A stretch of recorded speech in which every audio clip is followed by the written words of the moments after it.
Welcome to the Culture is Healing podcast, brought to you by Checking In. At Checking In, we create customized wellness apps for First Nations communities, guided by relationship, trust, and community knowledge. We are also grateful to share our Pathways to Healing tool, which supports frontline and support staff in helping community members access healing houses more quickly and with care. To learn more about our work, please visit www.checkingin.co. Thank you for being here and for spending time with us. I hope you enjoy the episode. Aichka.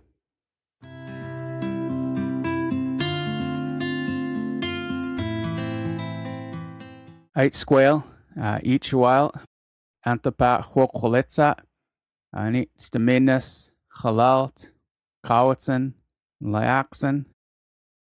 Hello, everyone. My traditional name is Huokolitza. My English name is George Harris Jr., and I'm calling you today from my home here in Staminas.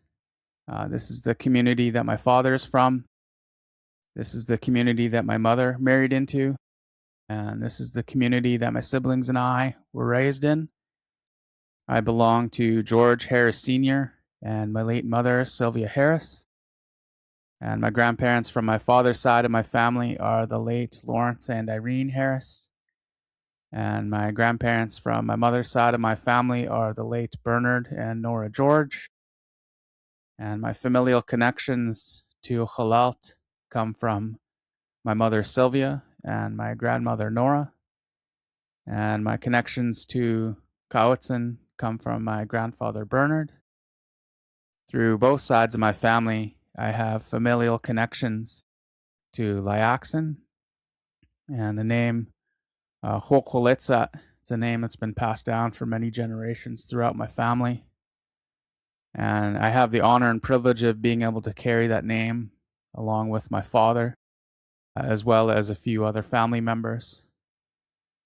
And I thank you all so much for allowing me to share who I am and where I come from. Once again, my name is Hokolitsa, and I am the host of the Culture is Healing podcast. And today I have the honor and privilege of being able to share this space with a dear friend of mine, Josh. And I'd like to open the floor for Josh to be able to introduce himself to you all today. Aitsepka. Josh. Yeah, thank you, George, and thank you for that beautiful introduction. So, my name is Josh. I'm coming to you guys today from the unceded territories of the Nanaimo First Nation. Um, my mother, Carrie Barbonis, she's of Métis descent. We're Chippewa Cree on her side, and my father's name is David Drummond, of European ancestry. And yeah, just feeling really excited to have this chat with you today, George, and yeah, really get into it. Yeah, thank you, brother. I really appreciate it. Yeah, and so for our listeners here, Josh and I, we've been friends for quite a number of years, and we met through our work, and we developed a friendship throughout that work, and yeah, and this is a really cool opportunity for people to get a glimpse into my personal life and see my friends and hear about some of the things that I had done for work, and yeah, and so yeah, we'll kind of hop right into it. And the name of our podcast is Culture is Healing. Culture is Healing is something that really holds a special place in a lot of our Indigenous people's hearts. There is such a huge impact in our communities and in our people's lives when they connect back to culture, and it brings such great healing for our people. And I know you've had the opportunity to be able to witness a few things here and there, but when I'm talking about like culture is healing, what does that bring to mind for you, Josh, when I say culture is healing? Well, I think that's a great question because my background is I currently work as a therapist and I work in the healing field, right? And I'm blessed and lucky enough to work with so many Indigenous clients, and the ones that I always see progress the furthest and make the most strides in their healing journey are those ones that are really connected to the culture or get reconnected to the culture. And a lot of times that can look like, a sweat or a smudge. And a lot of times that can just look like going back to where you're from, being involved with those family members, and, being close to where your home is. Mm. Yeah, that's amazing. Yeah, and I know even in you know, connecting back to community and culture, thinking back to our old work, when when I came in to my community and doing that designated band rep position, um, I felt that we needed to like carry and conduct ourselves in our traditional manner. And I know I probably made a lot of people uncomfortable by, when we started our meetings and requesting people to like introduce themselves and share those types of things. And um connecting back to really who how I was raised, and thinking back to my uncle Tom and how he carried and conducts himself. And he shared, sharing with me as, I grew up, remember who you are and where you come from. And so that was something that I wanted to bring forward and into our work. And what was that like for you to go through, that change and that process of a band rep asking of this type of stuff from the people coming into community to service our community? Well, I think at first when I did it, I remember my first time just being so uncomfortable and unsure, right? Because even though I am, Métis, I am Indigenous, I wasn't raised within that culture, right? And I think for me, less so now, but probably more so back then, is it was uncomfortable for me, right? Like, okay, I I look Indigenous, but I know nothing about the culture, right? And I'm about to be exposed here. But I think the more that I did it, the more I became comfortable with it, the more impactful I found it. Because you're exactly right. I'm not only representing myself and my organization, I'm also representing my family, and even though they're not there in the room with me, am I going to conduct myself in a way that they would be proud of me, that they would agree with me? And I think looking back at that work that I did, it helped me work in a way that, was going to be fair, that was going to be just, and that was going to, be beneficial to both parties. Mm. Yeah, and I think, your willingness to hop in to do some of that work, once you and I had established that strong relationship, I think that really started to set the tone for the work that we were doing together. The families that we had the opportunity to help got to see that, we were there, we were caring, conducting ourselves in a good way. And I think that really, really helped push our work to the next level, because we were able to make that connection with each other within regards to understanding of our own personal backgrounds and being able to share that with each other. And that also, you know rippled beyond the work that you and I did. We had other people who bought into the process, thinking of our mutual friend, Aaron, who also has been on the podcast too. And so, we started to set that tone and set that trend. And I can't thank you guys enough for the work that we all did together. And specifically you and me, we tackled a lot of hard issues together.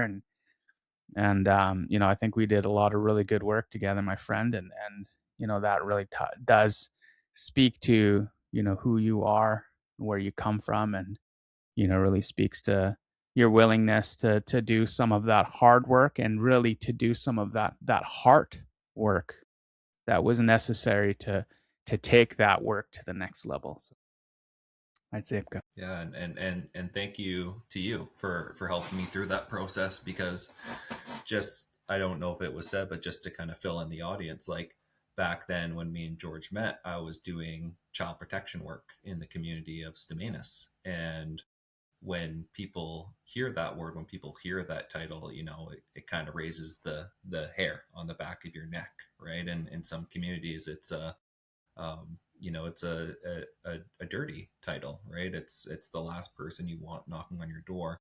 But when I was doing that role, when I was working for that organization, what I really wanted was I wanted to see families healthy. I wanted to see them happy. I wanted to see them together. And I think having someone like George come in and kind of say, kind of like take me by the shoulder and say, like, hey, if you want to connect with these people, if you want to connect with my people, here's how you do it. And I think that really helped open some doors and make some good changes. And I'm very grateful for that. Mm. HKCM. Yeah. Yeah. And I know throughout our time, there was, a lot of opportunities to connect into ceremony and to culture.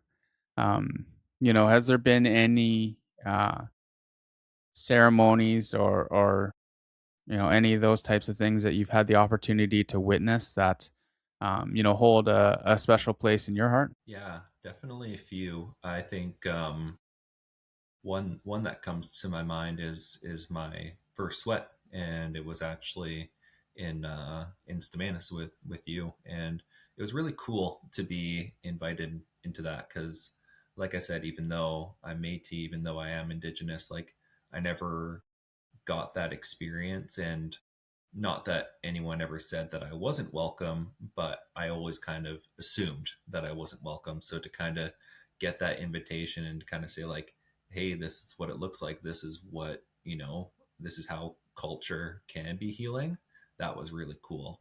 And another one that comes to me was um, I was part of a blanketing ceremony, and just kind of being blanketed, brushed off, being recognized for a lot of the heavy work that we did. It was just it felt nice, it felt safe, it felt secure to do that. And I remember coming out of that, I felt a lot lighter after that, and kind of helped me be motivated and say, okay, I can keep doing this work. I can keep, because it's heavy at times, and I know it and you know it. There's there's days where you feel like, okay, I don't want to do this. And when you have an opportunity to step back and do something for yourself, it's really motivating and it really helps keep you going.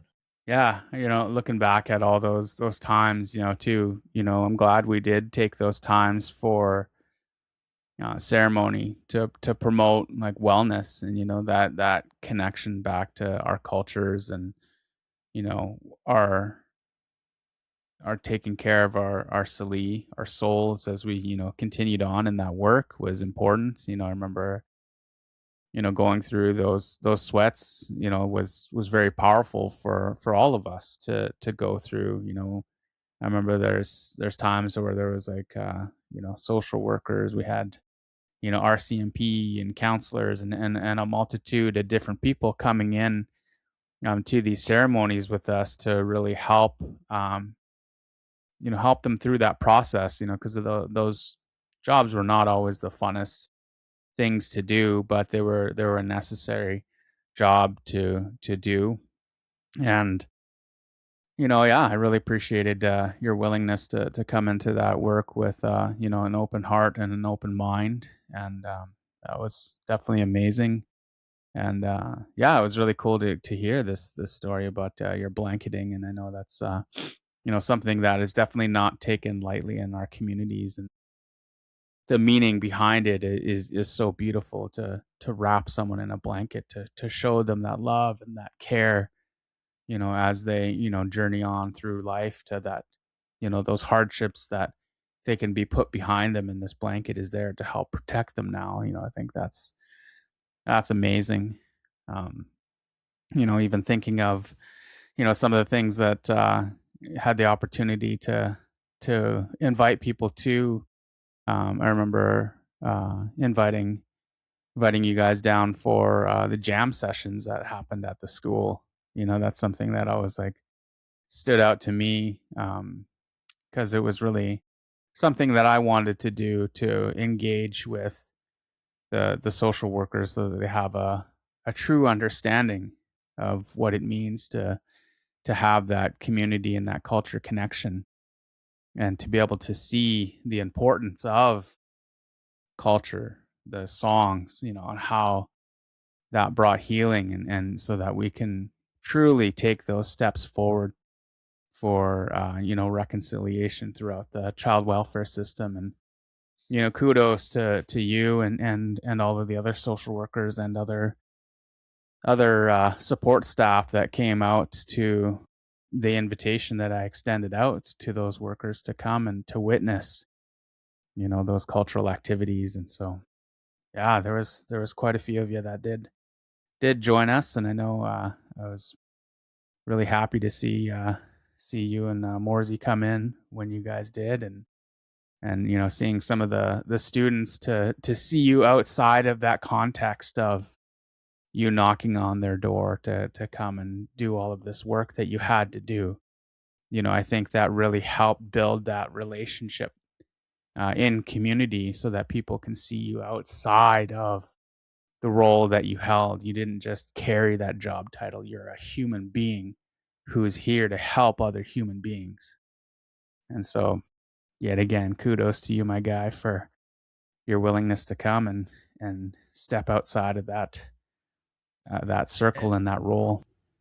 I think I'm glad that you brought up going to the school, because um, when you're a social worker, when you're doing that kind of role, essentially you're only really seeing people when they're at their worst, right? When they're having their worst day, when they're not showing the best version of themselves. So being able to become more ingrained in the community, go to events like that, I think it not only helped the community to kind of see me as more human, but it was a good reminder to kind of say, like, hey, this is what you're doing it for. You're here to get people, reconnected to the school, reconnected to supports, because this is what's going to help people through those dark days, through those dark moments. It's not going to be me. It's going to be their community. It's going to be the people that are around them, the people that can lift them up. So that was really cool to be able to go to that and be a part of that. And yeah, thank you for that. Mhm. Yeah, it's awesome. Yeah, and it's definitely something that is powerful to be able to witness. Some of these kids are going through such hardships, and you're able to see them there, when they're engaging in culture, and you see that strength that they carry within themselves to be able to push forward and continue to move through this world. And it's been so powerful and so beautiful to be able to witness all of these things. And even just gosh, just a couple weeks ago, down I was down at our longhouse, and I was there for my auntie's memorial. And one of the young people that we worked with, who was having a hard time, and had gone through quite a bit of hardships, seeing he over the years, from when you and me and Morsey all worked together with this young fella, and it was to see him now.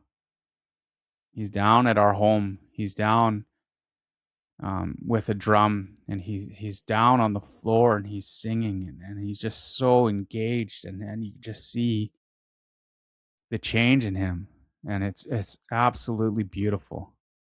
And so yeah, and I think those are the types of things that we might not get to see, the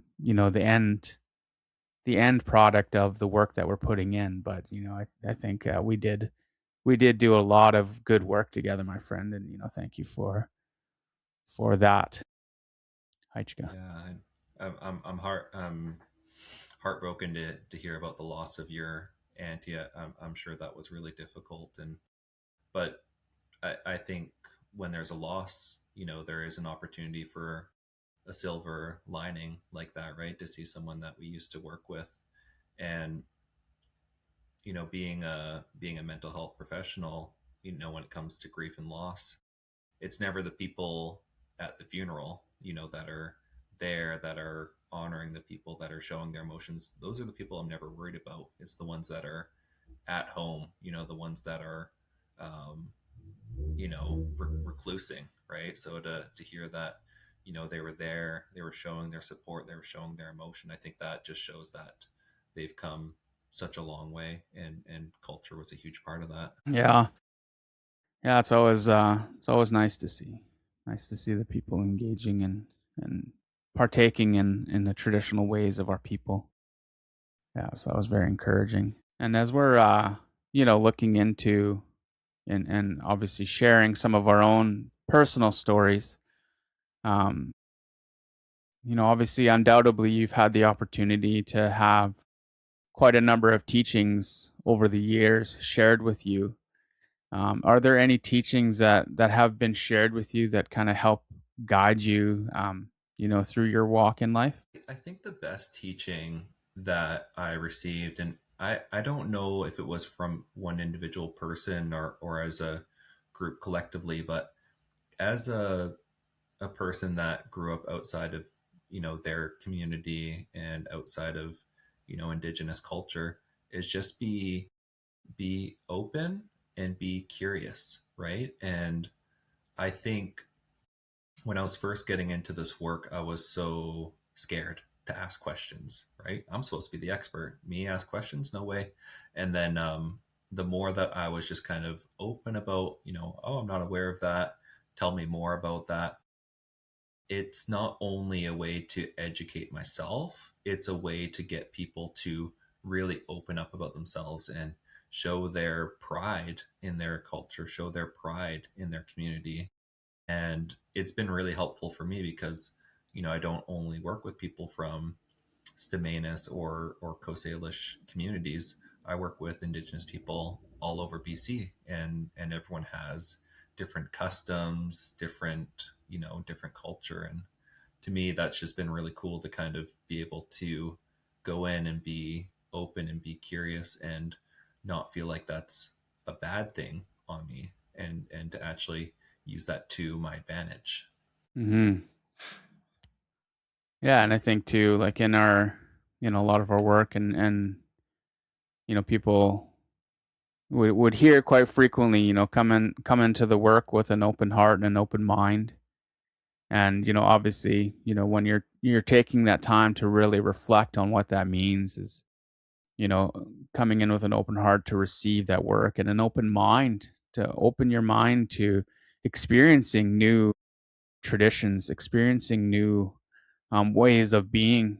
And so, I think you for sure definitely embody that, my friend. Like, you and I have gone through quite the journey together over our years of working together, and have had the opportunity to remain friends. And we do share a lot of wisdom and teachings, and definitely share a lot of laughter together. And yeah, it's really amazing to see how all of this has come forward. And yet again, I think you really embody that work of coming into this work and coming into the new role that you carry. Coming into an open heart and an open mind is something that I've witnessed you do, and I've witnessed Thank you you. be open to the change. And so that's a lot of really amazing work, my friend. And I appreciate your willingness to come into that work. I tr- Yeah, I appreciate you saying that, and I think as someone that has gone through it, and someone that has experienced it, it's a lot more difficult to put into action than it is to just talk about, saying, okay, hey, I'm going to be open minded and I'm going to be open hearted, because essentially what that takes is a lot of vulnerability. It's kind of showing everyone like, hey, here's a weak point. Hey, here's something that I don't know about, and I'm going to trust you to help guide me. I'm going to trust you to help lead me along the way. And I think what that does, you know, being open, being vulnerable, is if you do that and you do that with good intentions, then that allows the person that you're working with to build trust and to kind of say like, hey, if they're willing to be open with me, then why shouldn't I be willing to be open with them? Mm-hmm. Yeah, and I think too that's a real good way of like forming it. And I think if an invitation, thinking about our own circumstances together, you and me, our relationship, um, if early on I had extended an invitation to you to come to a sweat, you might have been a little bit more reluctant to, because we didn't have an established relationship, we didn't have that understanding, and we didn't have that trust. And I thinking of how our Indigenous people, um, trust is a very huge thing to be earned, and rightfully so. A lot of our people have gone through so many hardships, and I think yet again, trust definitely comes over time, and it comes over vulnerability. And I think you and I have definitely had our opportunities to share with one another some of our hardships throughout our work. And sometimes previously our old jobs were very lonely. There was a lot of things that we saw and heard, that we couldn't share with our significant others, and we couldn't talk about it anywhere. And sometimes that could be very lonely. And so that, thinking of that, um, that work that we did together with coming together to do sweats and all of this other wellness work, and that all came in time and came in trust. And yeah, it was really, really amazing to witness. So mhm.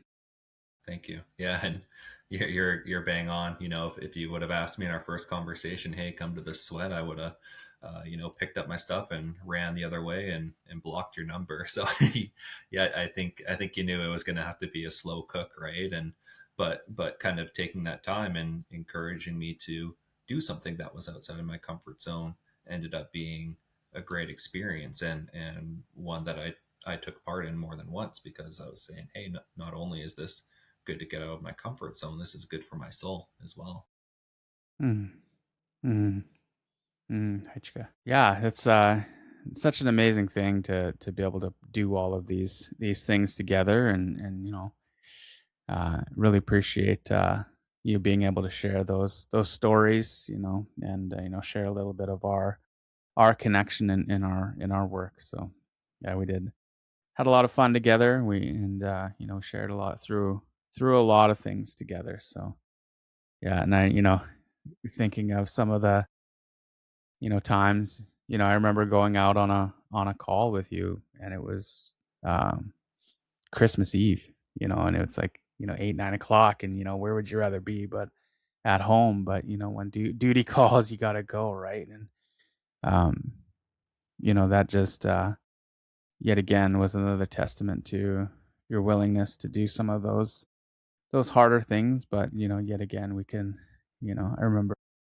at the end, we shared a bro hug, and then we said, I hope you have a good Christmas, man.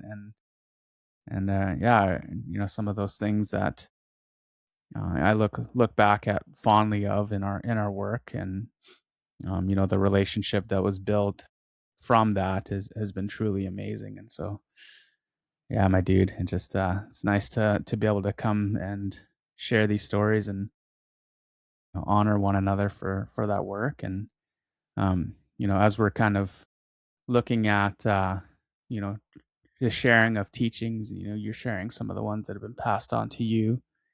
I'd like to see if you had this opportunity here now to share any words of wisdom or share any teachings with our listeners here of the Culture is Healing podcast. What would you be open to share today? Well, I think one thing that I've learned through the years, and we've kind of been um, we've been touching on it throughout the duration of our chat today, is just the power and importance of connection, right? Is having people that you can talk to, having people that you can rely on, having people that you can be vulnerable to.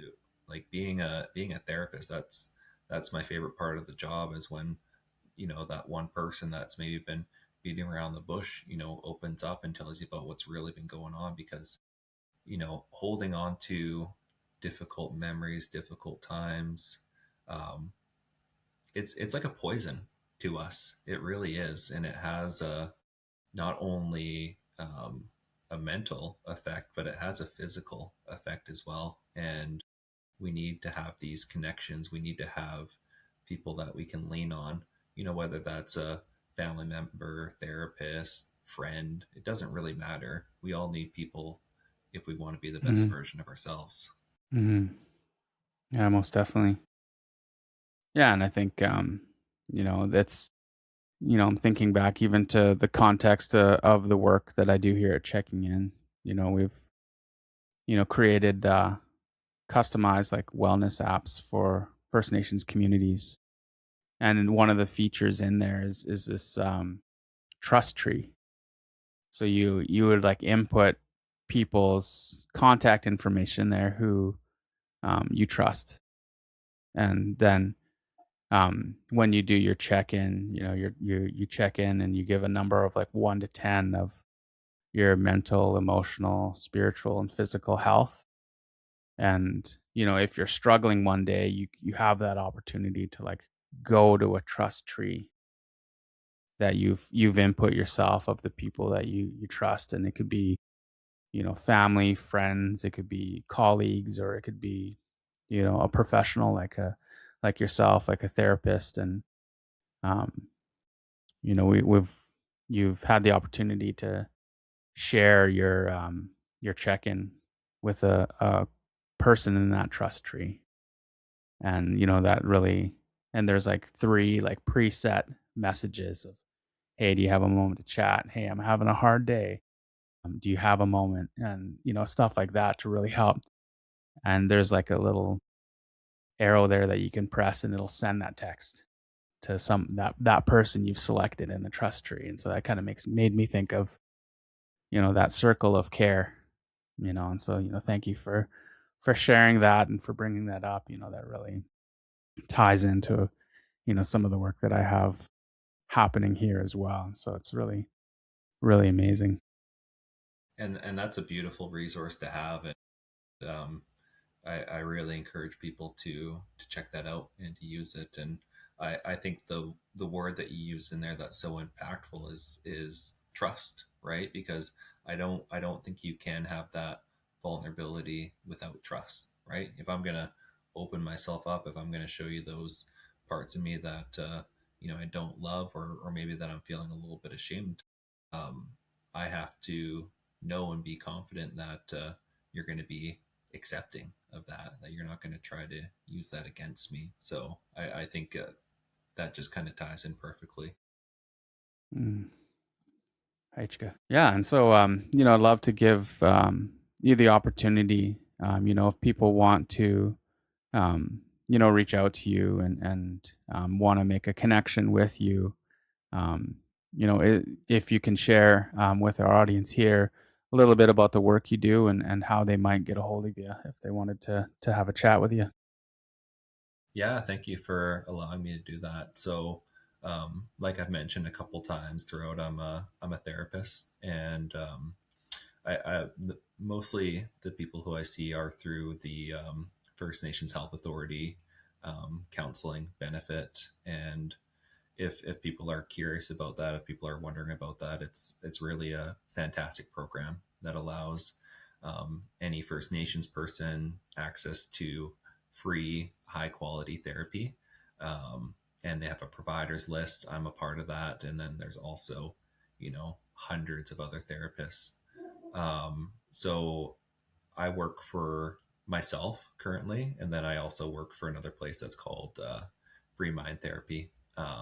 And my business name is Harbor City Counseling.